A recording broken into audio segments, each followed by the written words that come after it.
El Conquistador FM presenta Señal UCT, un espacio informativo de la Universidad Católica de Temuco. Programa de conversación misceláneo con temas de contingencia, música, investigación, cultura y sociedad. Cada lunes a las 11 horas por todas las señales de El Conquistador Araucanía. Conduce Alejandra Riquelme Gutiérrez.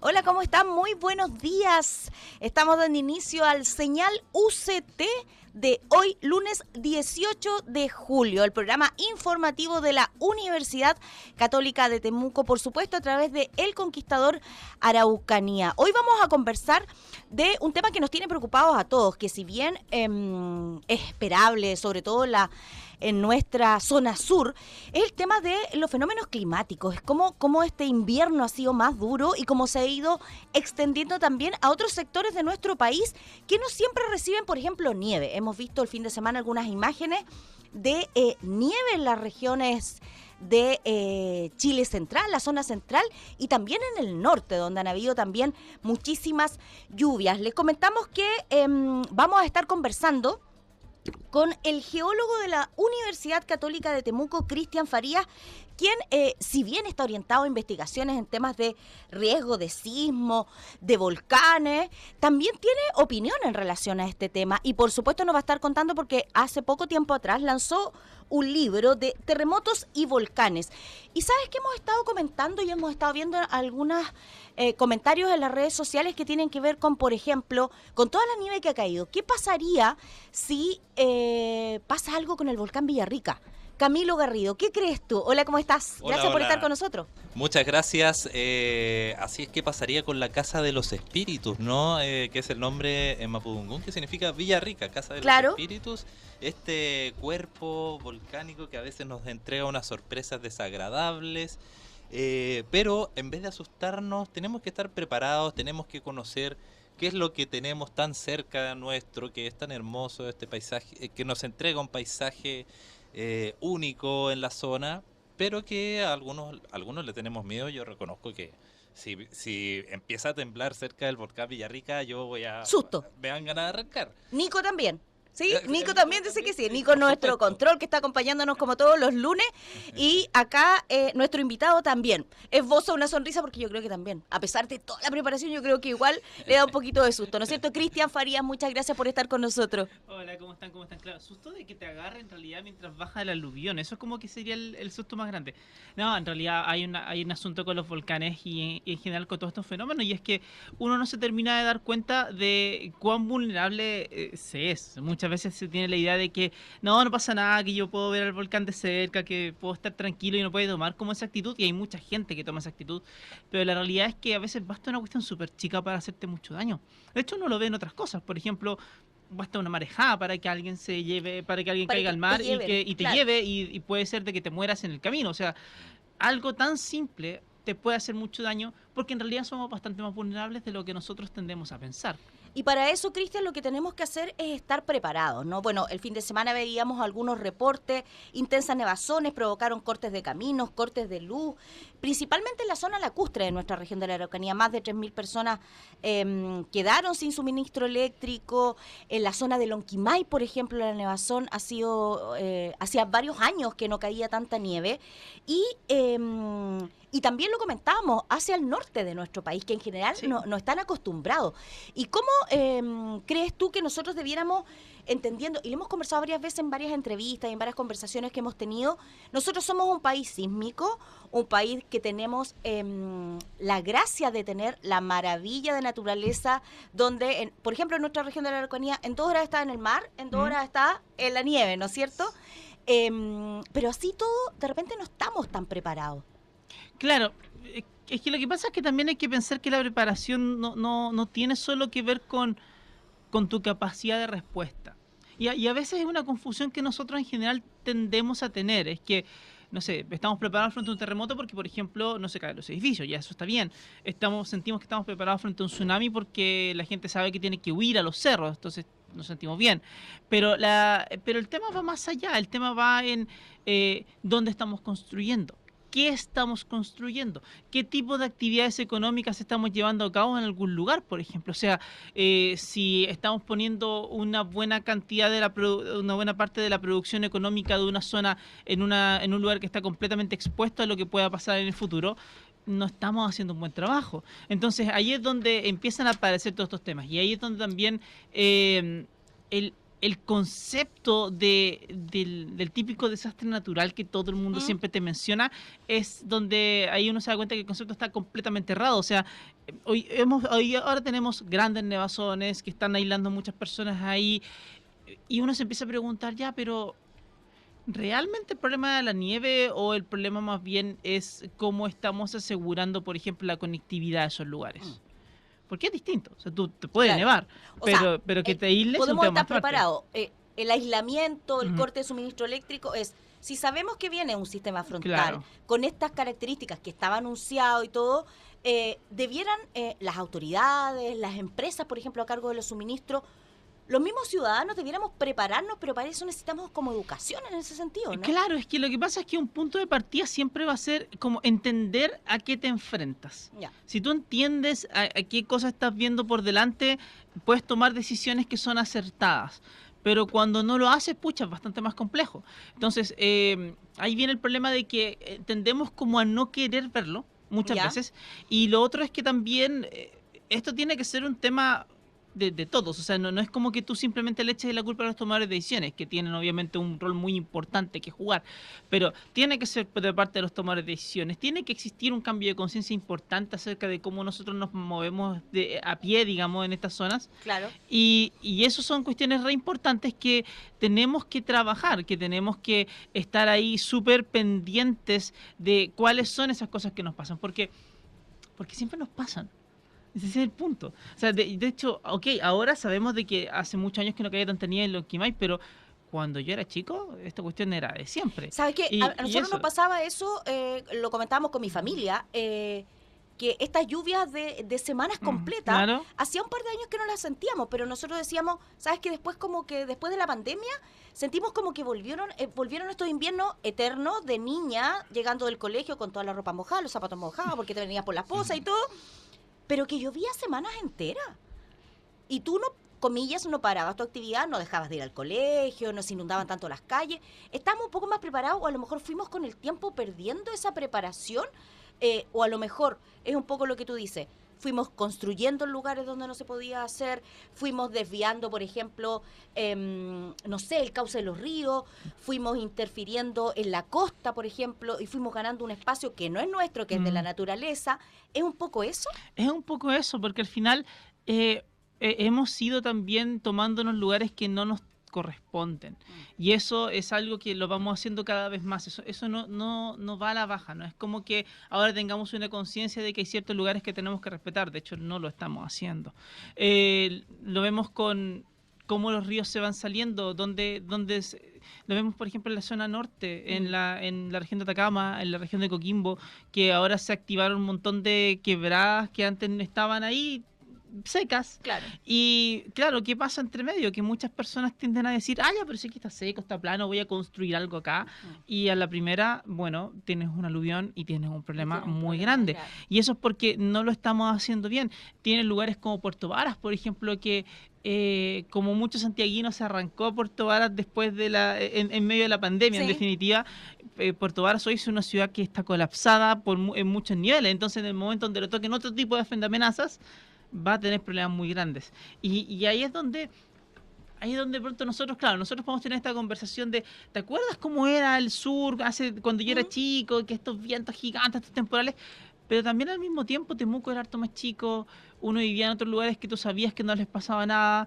Sin embargo, con el tiempo, en la medida que vamos poniendo más personas en muchos lugares sin ningún tipo de planificación, lo que terminamos haciendo es que exponemos a esa misma gente y sus actividades y sus formas de vida a las futuras amenazas. Y eso es un problema enorme que no queremos atacar todavía por algún motivo y que ciertamente es aquella cosa que nos va a traer más y más y más desastre en el futuro, sin lugar a dudas. Vamos colapsando los espacios, la naturaleza, nos vamos tomando de espacios, como decía Cristian, de que no nos corresponden. Y por cierto, me imagino, hay una forma de prepararse o una forma de desastres naturales o fenómenos naturales que están asociados a algunos sectores del país, ¿no es cierto? En el caso de nuestra región de la Araucanía, Cristian, ¿cuáles son esos fenómenos de los cuales nosotros debiéramos estar pendientes para, por un lado, planificar, para, por un lado, como ciudadano, decir, oye, no me voy a tomar esto porque efectivamente, claro, ahora está seco, pero se viene un aluvión o se viene una nevazón grande y esto se puede deshielar y también hay un desastre? ¿Hay la posibilidad de que en el país, con esta mirada de planificación territorial, poder determinar a lo mejor cuáles pudieran ser los peligros, los desastres a los cuales pudiéramos vernos afectados y poder tomar precauciones en ese sentido? Sí, de hecho lo hay. El asunto está... Es que tocaste varios de los puntos que son centrales. Por un lado, en efecto, sí, hay un mayor entendimiento acerca de cuáles son las amenazas. Harto más, pero obviamente siempre se tiene que mejorar. Por ejemplo, la parte de cuáles son las zonas afectadas por erupciones volcánicas está súper entendido. Cuáles son las zonas que son inundables por tsunamis en grandes terremotos también está súper entendido. Pero hay otras que tenemos que seguir viendo. Una de las importantes para nosotros, la zona costera de la Araucanía, tiene que ver con las remociones en masa, cerros que se van cayendo, deslizamientos que van pasando. ¿El Cerro Maule? ¿El Cerro Maule por tuvo ejemplo, algunos deslizamientos? Exactamente, y en la zona de Puerto Saavedra pasa eso mucho. Acuérdate que hace ¿cuánto? 2-3 años que se cayó una parte, que se cayó un restaurante entre medio. Sí. Porque, bueno, y ahora hay un mirador afectado ahí. Y que está ahí mismo. Eso significa que construimos un mirador en un sector, comillas, peligroso, en un sector así como de precaución. Exactamente, y eso es una parte del problema. Porque el asunto está en que en la medida que sigamos haciendo eso, nos exponemos de manera súper gratuita a esto. Ahora, ahí viene la pregunta que también es súper importante y que no necesariamente tenemos una buena respuesta, y es que entender hasta qué nivel las personas que están en la comunidad están conscientes de ese nivel de peligro.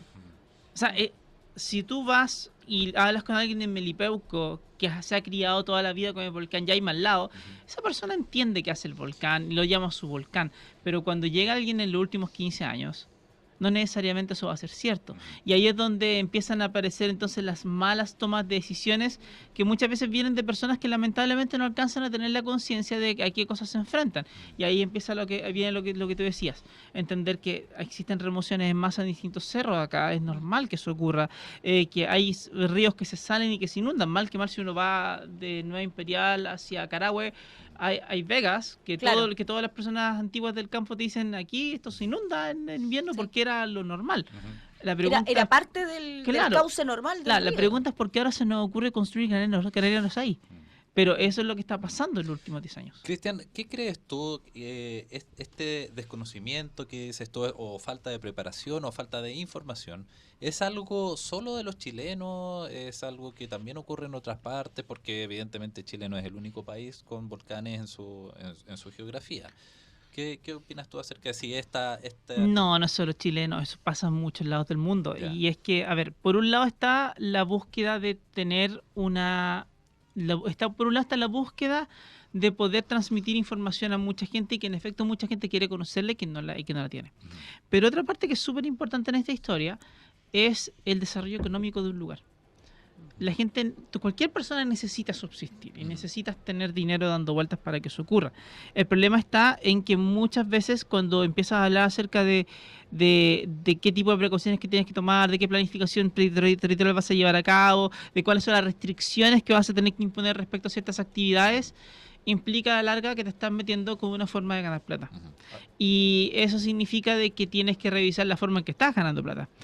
Y esa conversación nadie la quiere tener. Y ese problema hasta el propio Japón, que nosotros lo vemos como un país guía, ejemplo de preparación, también tiene estos problemas. Tiene esos problemas porque, el tema está... No quiero que suene tan radical lo que voy a decir, pero el problema está en la forma de desarrollo económico. Y es porque tu modo de desarrollo económico es fundamentalmente, si es que puedes hacer dinero, haz dinero, de alguna manera. Y ojalá sin ningún tipo de restricción, sin ningún tipo de cuidado, sin ningún tipo de nada. Eso ha llevado a que hemos deforestado el Amazonas, por ejemplo. Eso ha llevado a que nos hemos metido con millones de cuestiones que no tendríamos por qué meternos. Y eso nos ha expuesto profundamente a futuros desastres. Y ese es el gran problema. O sea, en el fondo, si de verdad queremos generar grandes cambios, la jugada viene del lado, obviamente, de la educación, de la concientización de las personas, pero también viene de la parte de la toma de decisiones, y en la toma de decisiones el tomador de decisiones va a tener que pensar también en entender cuáles son ciertas actividades económicas que de repente es mejor no llevarlas a cabo. Porque el problema está en que en los años en que la estás haciendo sacan mucha plata y todo súper bien, todo maravilloso, pero después ya no pasa y se te va y viene un aluvión y se lleva todo. Es que eso te iba a decir, esa lógica de pensar, y lo decía Camilo, pensar en el desarrollo económico a corto plazo sin proyectarte, sabiendo que tienes la posibilidad de perderlo todo a lo mejor, claro, o de perder una buena parte de la inversión que hiciste. Claro, ahí uno entiende y dice, ya, hay gente que tiene que desarrollarse económicamente por un tema, el tema turístico, por ejemplo. En nuestra región de la Araucanía es súper complejo porque, lo comentabas tú en el caso de Melipeuco, un sector precordillerano, donde la gente que siempre ha vivido ahí está acostumbrada a las inclemencias y todo, pero llega un inversionista con a poner unas cabañas en un sector y compra un terreno que le sale económico y todo, pero después te encuentras con un desastre más complejo aún y con pérdida de inversión, y eso tiene que ver un poco con las restricciones que ponemos. No hay normativa, no hay grandes restricciones para combinar estas dos cosas. Por un lado, el desarrollo económico sin frenarlo, pero también con los resguardos de lo que se puede ver afectado, ¿no? O sea, si fuera tan simple como una regulación, ojalá ya fuera no tan simple. Ya no pasaría. Claro, sería más sencillo, porque si fuera tan simple como una regulación, podríamos haber legislado de alguna manera. Ahora, incluso pensando en una regulación, ya hay desafíos, porque en definitiva, piénsate que la ley de la nueva ONEMI, entre comillas, que en realidad es la que se forma SINAPRED, que salió el año pasado, demoró como 10 años en el Congreso en que pudiera como salir. Y es porque, en el fondo, la toma de decisiones de las personas, de quienes estaban a cargo de pensar en esto, no estaba ni cercana a pensar en cómo uno podía plantearse aquí, o sea, qué es lo que había que hacer o qué es lo que no había que hacer. Y chuta, eso es complicado. O sea, si los parlamentarios de tu país tampoco lo hacen, es complejo. Por eso el problema es tan complicado. Porque, por un lado, una persona va a llegar haciendo lo que tú dices. Va a plantearse, va a llegar a un lugar, va a comprar un terreno, va a poner unas cabañas, va a poner un emprendimiento turístico y va a querer funcionar súper bien un par de años. Exactamente. Y de repente algo va a pasar y se va a llevar todo y la inversión se perdió. Pero en Chile no pensamos a largo plazo. Las inversiones, la verdad es que mucha gente no las piensa a 15, 20, 30 años. Y eso es un problema, porque todos estos fenómenos, nadie te puede decir exactamente cuándo van a ocurrir. Algunas cosas son más obvias. Claro. Pero otros no. ¿Cuándo el volcán Yaima va a hacer erupción grande? No lo sé. Estamos monitoreándolo, en algún momento lo vamos a saber. ¿Cuándo va a ser el próximo gran tsunami de la zona costera? No lo sé. Probablemente no en las próximas décadas, porque el terremoto del 60 fue hace poquito. Pero aún así, ese tipo de cosas son las que uno igual tiene que tener en la cabeza. Ahora, ¿cómo son los deslizamientos de cerros, por ejemplo? Eso sí es distinto, porque eso ya sabemos que está pasando consistentemente. O sea, ¿podemos efectivamente estar preparados? A lo mejor para estos grandes fenómenos, claro, no, porque no sabemos exactamente cuándo. Pero los otros... Pero igual tienes que... igual lo tienes que seguir monitoreando. Igual tienes que prepararte, porque, a ver, el terremoto... Yo siempre hago la misma analogía. El terremoto lo que hace es venir a preguntarte cómo estás. Eso es lo que hace. ¿Nos puede avisar cuando venga? No, pues no Qué puede. buena onda el señor terremoto. No, el señor terremoto llega a tocar la puerta. ¿Cómo están para mí? ¿Están listos para mí o no están listos para mí? Eso es todo lo que hace, porque el terremoto va a ocurrir cuando a él se le plazca. Él, sí, como el volcán va a ser una gran erupción cuando a él se le plazca. La pregunta es, ¿qué es lo que si nosotros estábamos realmente listos para él o no estábamos tan listos para él?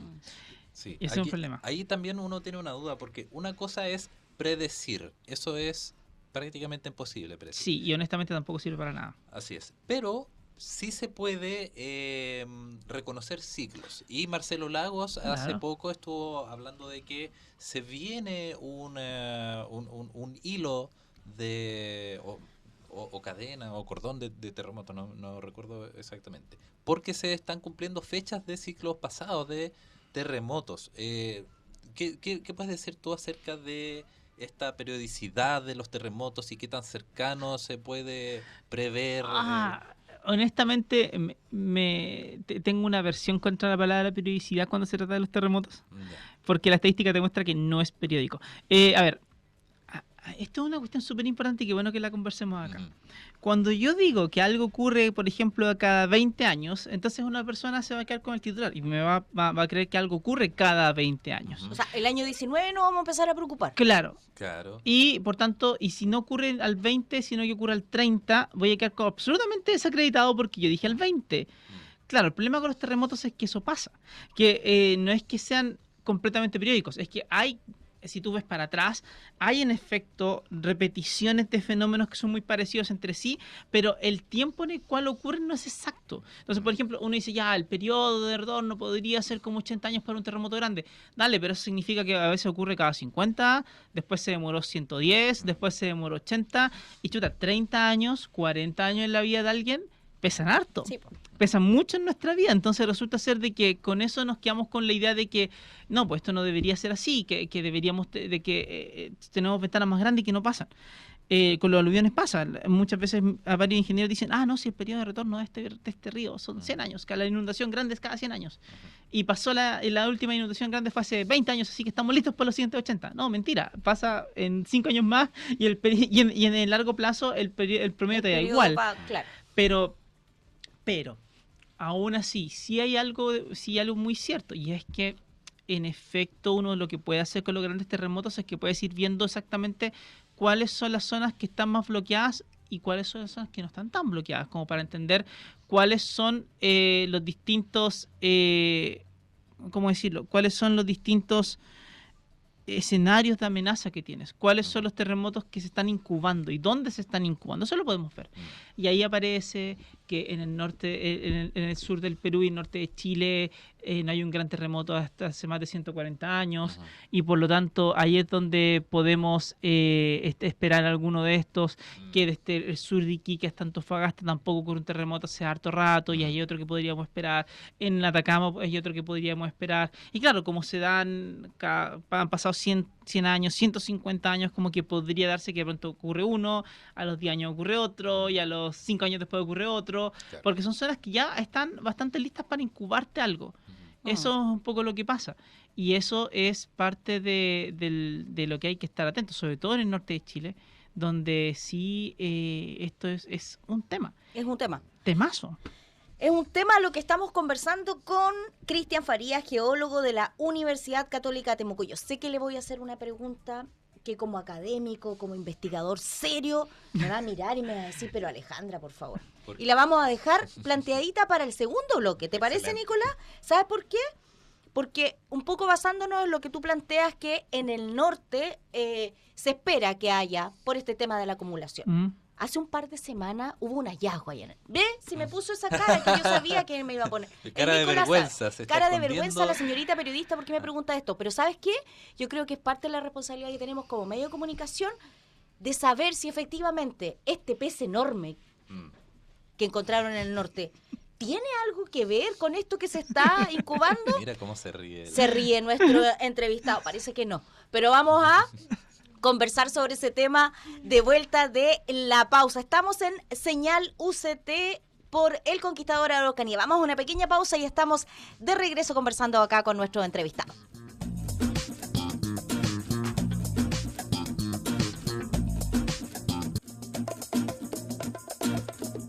Ya estamos de regreso en Señal UCT, un espacio informativo del quehacer de la Universidad Católica de Temuco por todas las señales de El Conquistador Araucanía.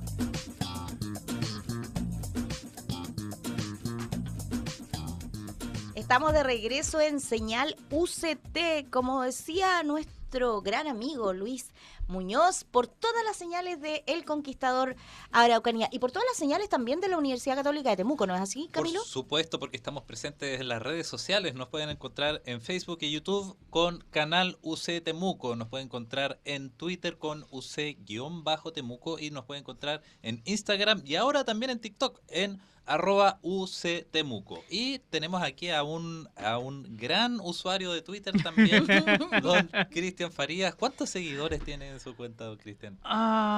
No sé, 27.000 creo y algo. Ya, por ahí va. todo un influencer de la UCT. Lo vamos a nombrar el influencer de la UCT. Sí. Y a propósito de redes sociales, Camilo, habíamos dejado planteada una consulta que tiene que ver con algo que si bien no solo apareció en las redes sociales, pero que en las redes sociales cobró ahí notoriedad y todavía se está riendo nuestro entrevistado con la pregunta. Pero no importa, la vamos a repetir y que tiene que ver con que en las noticias, en los medios de comunicación tradicionales y también en las redes sociales, supimos hace un par de semanas del hallazgo de un pez muy especial en la zona norte de nuestro país.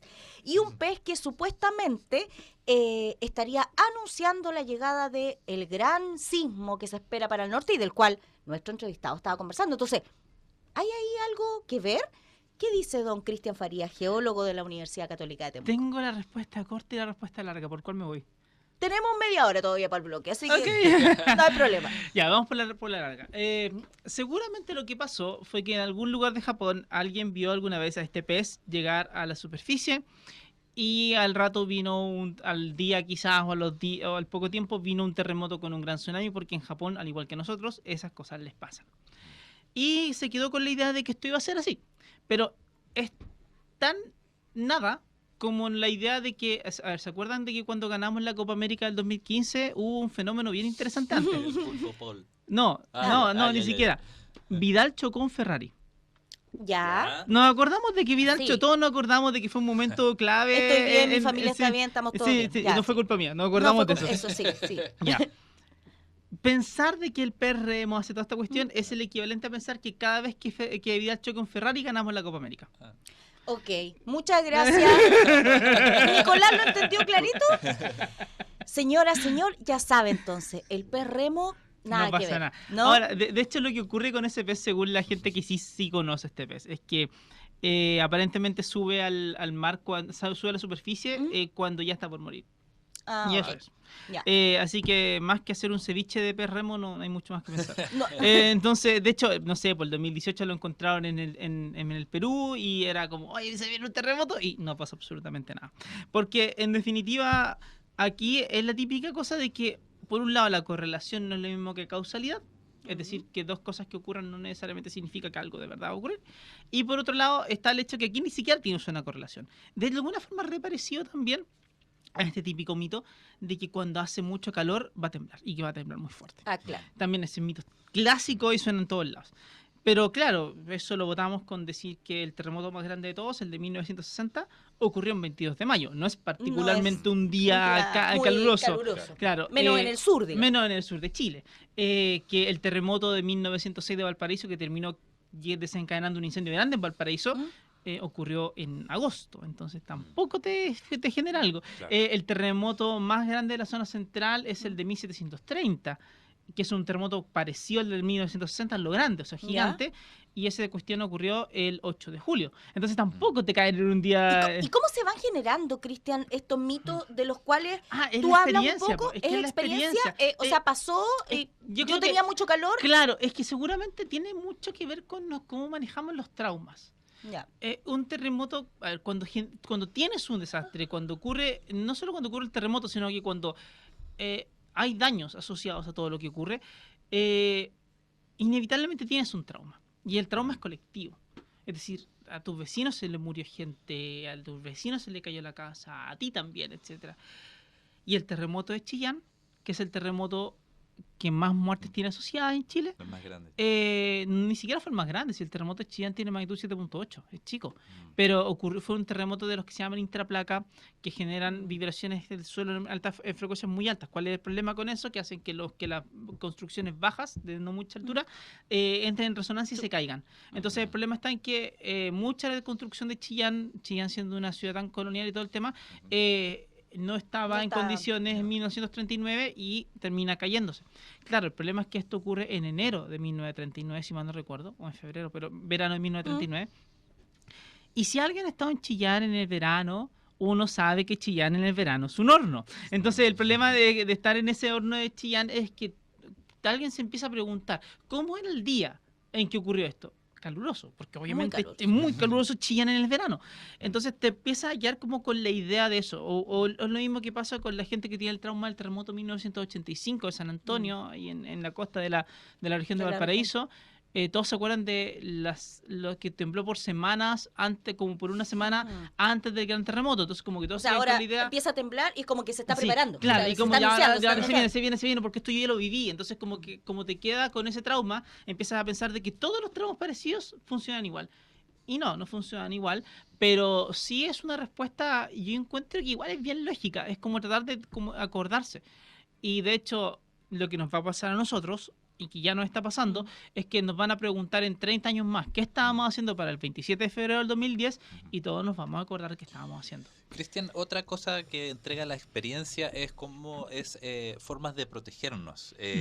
Por ejemplo, se dice de que no hay que quedarse adentro de un edificio, sino que hay que salir, que hay que buscar el famoso, yo me acuerdo mucho de cuando ocurrió el terremoto del 2010, el triángulo de la vida, que era estar entre la pared y el sillón, pero más cercano al sillón, cosa que si se cae la pared, queda justo un espacio de protección.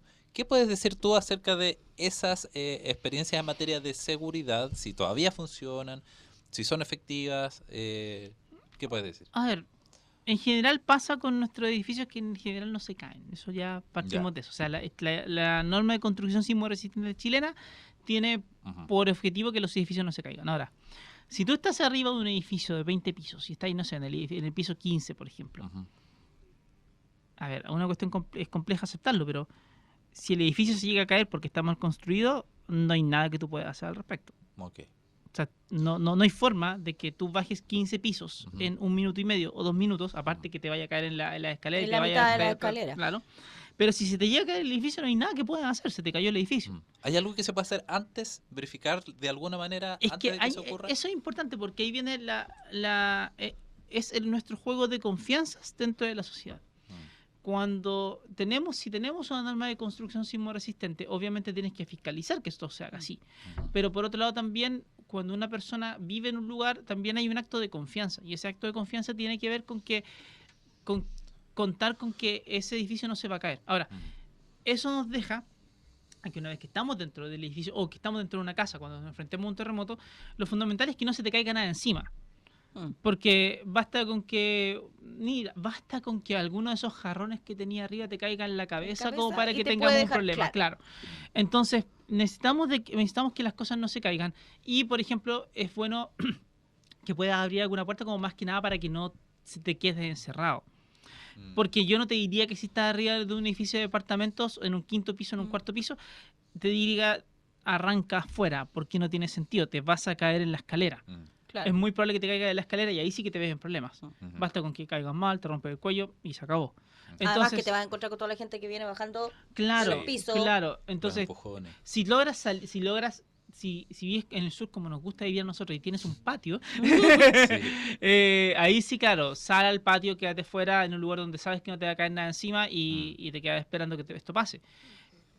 Pero tiene que ver con eso. Al final, la gracia de la norma es que impide que se caigan los edificios. Y ahí eso nos devuelve un punto que es fundamental.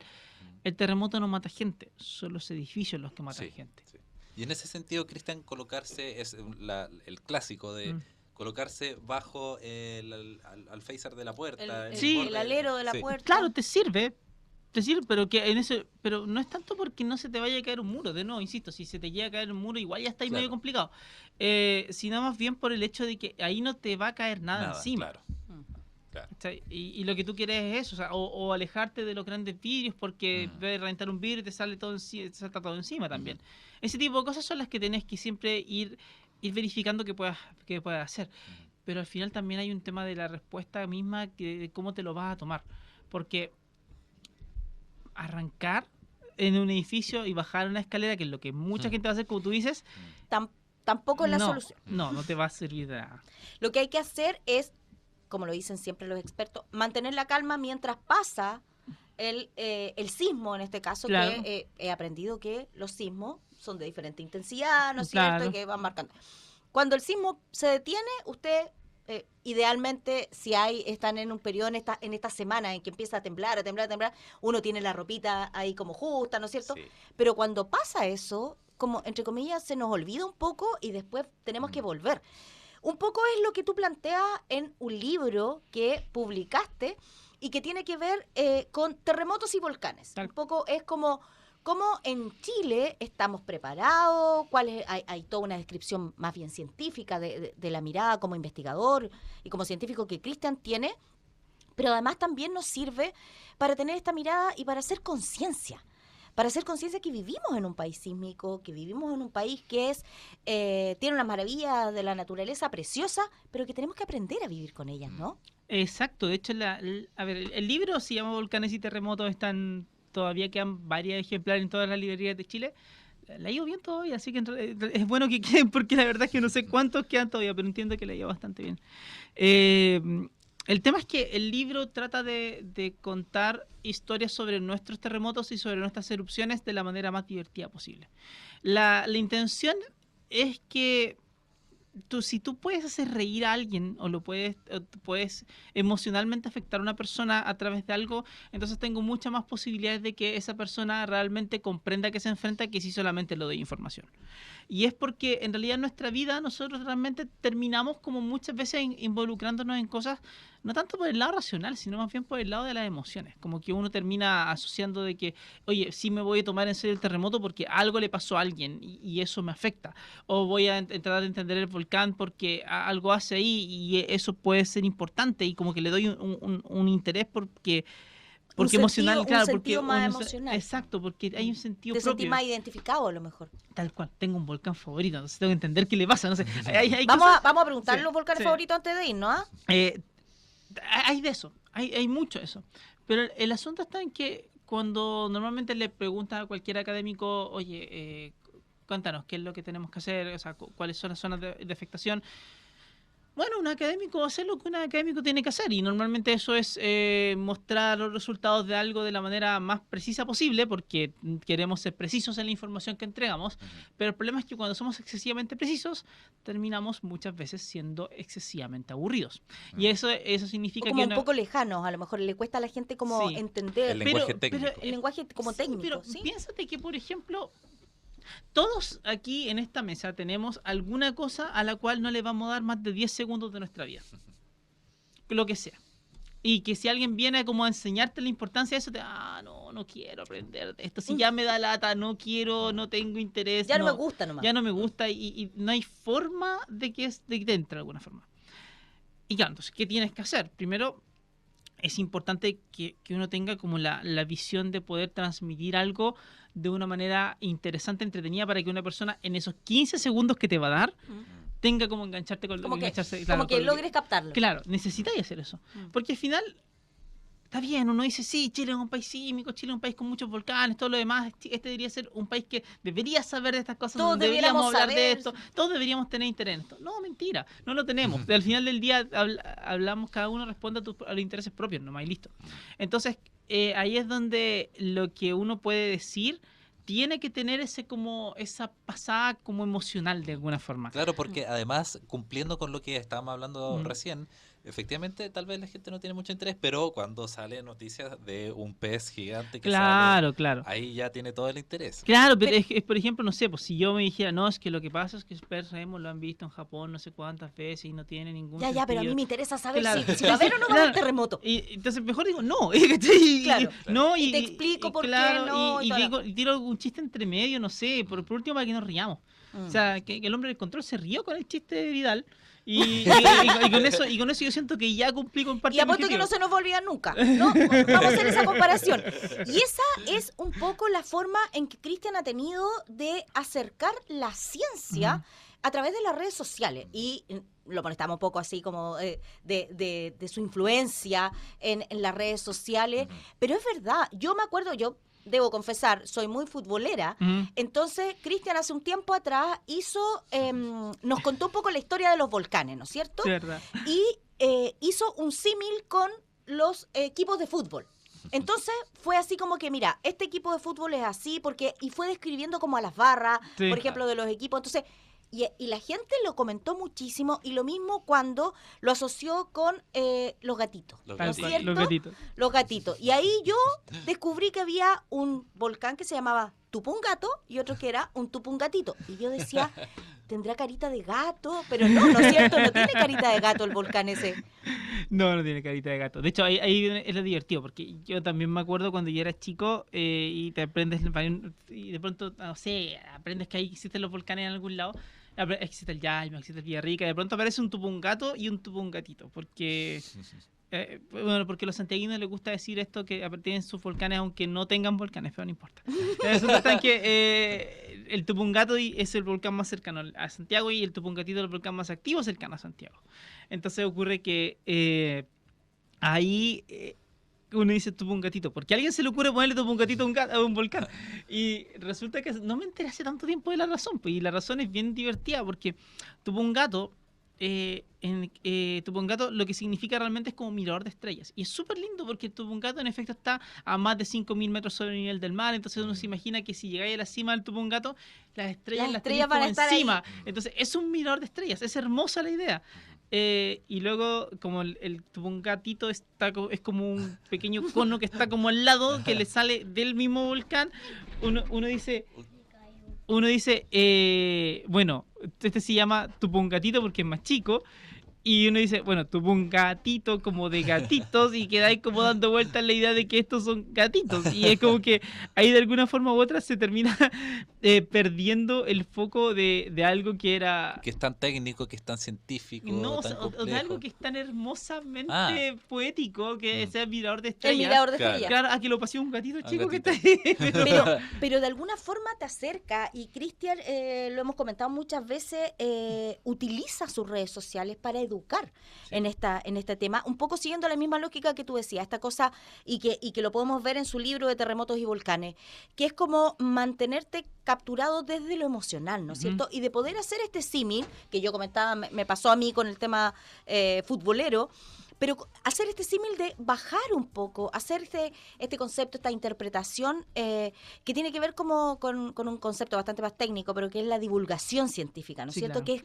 Que es como estos grandes temas nosotros los acercamos a la ciudadanía, y los acercamos porque al final el objetivo es que la gente lo conozca, que a lo mejor se ría, que lo comenten, pero que aprendan. Claro, y yo creo que el foco, con el tiempo cuando lo fui escribiendo me di cuenta que el foco tenía que ir por el lado de cómo uno iniciaba la conversación. El truco está en iniciar que la conversación ocurra, y de ahí vamos viendo qué es lo que vamos a poner más en detalle. No todo el mundo va a querer exactamente lo mismo, y de alguna forma, quizás volviéndose a la otra analogía, a ver, yo soy muy metalero toda la vida. Lo que significa que ser metalero toda la vida es que inevitablemente termináis como relegado a un segundo o tercer plano en la existencia, porque a la gente no le gusta el metal, ¿cachai? Es la realidad. No, ¿a quién vamos a andar engañando? La gente no escucha Tool, aunque a uno le guste mucho Tool. Pero el asunto está en que a la medida de que te planteas, si tú tienes como dos alternativas, y como que o te valías en tu burbujita y que te quedas como con tu gente cercana, conversando los temas entre ustedes, claro, y quejándote del mundo, porque ¿cómo es posible que el mundo no te entienda, ¿no? Claro, ¿por qué no? Pero eso no te lleva a nada. Eso lo único que te lleva es que el conocimiento que terminas adquiriendo en algún lugar se queda en ese lugar y no pasa nada más. Pero cada cierto tiempo en el metal aparecen bandas que son un poquito más populares y que la gente las conoce, y que el típico metalero lo odia porque en definitiva, porque esta gente conoce a mi banda, claro que era mi banda. Pero resulta que después esa apertura logró que mucha otra gente empezara a ver hasta dónde se involucraba. y algunos se quedan con la cosa como más por encima y está todo bien, y otros cuantos empiezan a involucrarse más también y empiezan como a meterse en las profundidades de las cosas. Y acá yo creo que uno puede hacer un poco lo mismo, es decir, una cosa es tener la conciencia de lo que puede pasar, de a qué nos enfrentamos, tener como esta idea de qué vamos desarrollando, y la otra es lo técnico, lo específico, lo que a uno le gustaría, como el detalle que está entretenido. Obviamente no voy a escribir un libro hipertécnico si quiero que sea de divulgación, no tiene ningún sentido.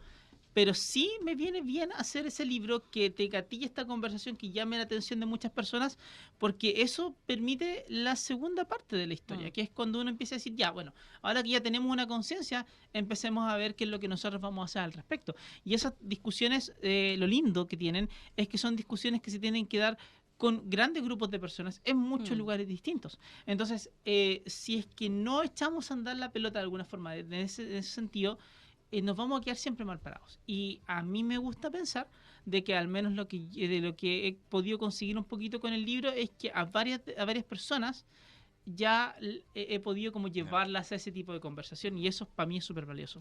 Estamos conversando con Cristian Farías, geólogo de la Universidad Católica de Temuco, sobre varios temas, sobre los fenómenos climáticos que han afectado a nuestro país, cómo nos estamos preparando, cómo no nos preparamos, qué es lo que debiéramos hacer, y por supuesto también de lo que fue, de lo que es, porque lo decía, ya está todavía en algunas librerías su libro de terremotos y volcanes. ¿Hay nuevos libros en perspectiva, Cristian? Hay otro libro que se viene, 2023, se viene el segundo libro.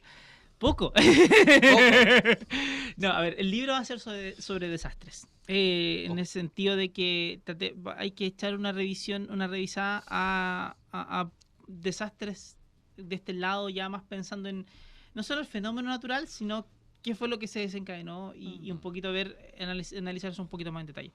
Entonces, no es exactamente una continuación del libro 1, pero sí toca varios temas que ya en el libro 1 los tocamos. Entonces, ahora hay que ir un poquito más en el detalle más específico, en el detalle quizás más social, si quieres pensarlo, que también es súper importante para mí, al menos, y para allá vamos. O sea, seguir como un poco la misma lógica de la divulgación científica, sí, ¿no? El libro tiene que seguir siendo de divulgación científica, eso está claro.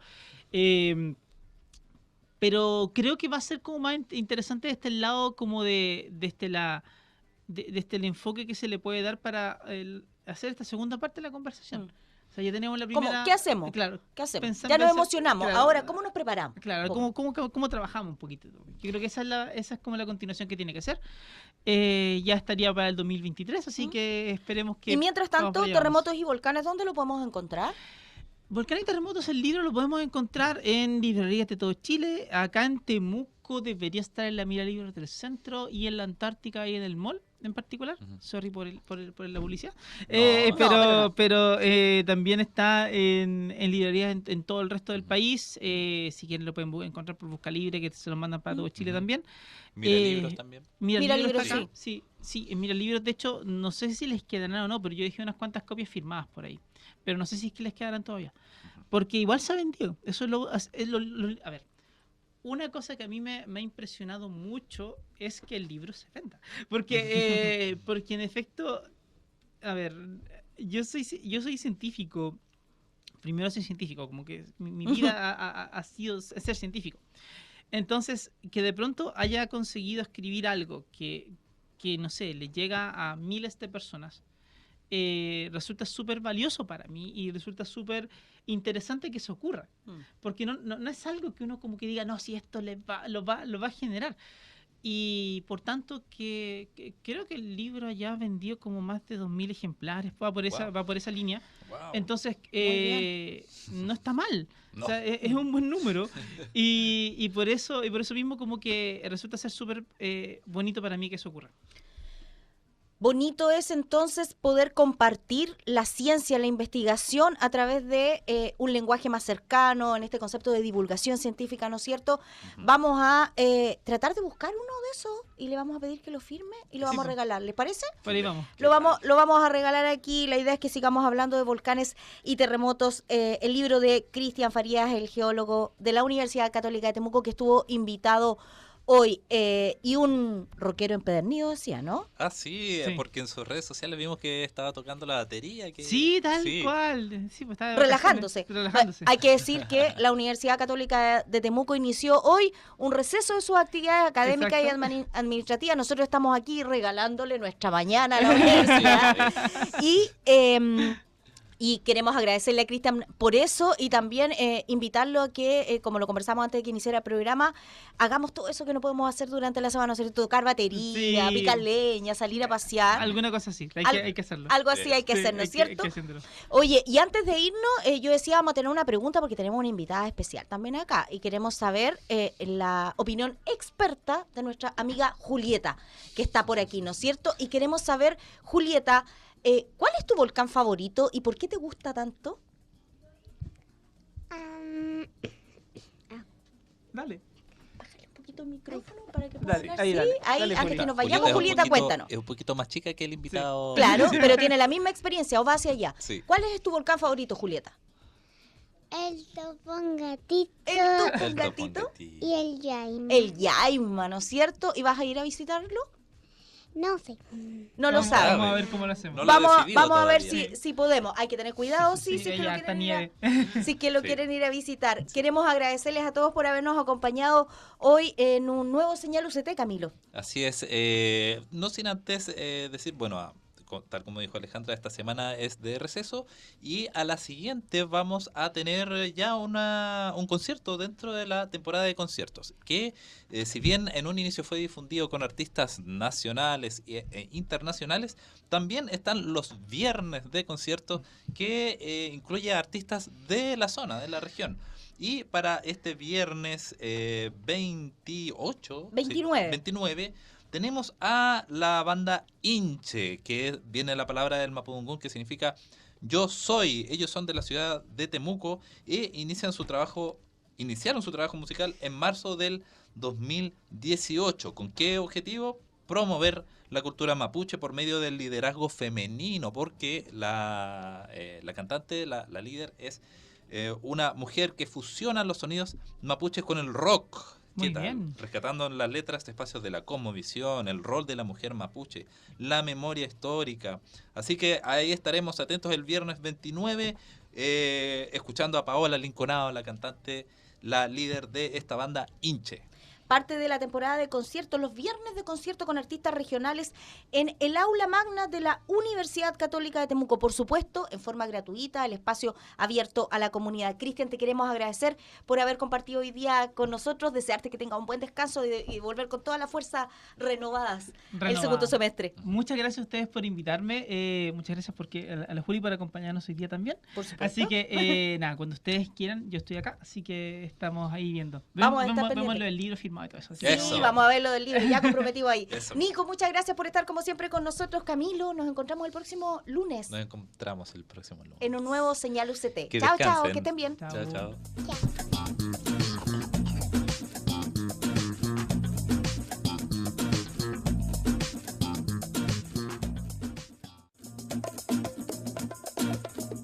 El Conquistador FM presentó Señal UCT, un espacio informativo de la Universidad Católica de Temuco.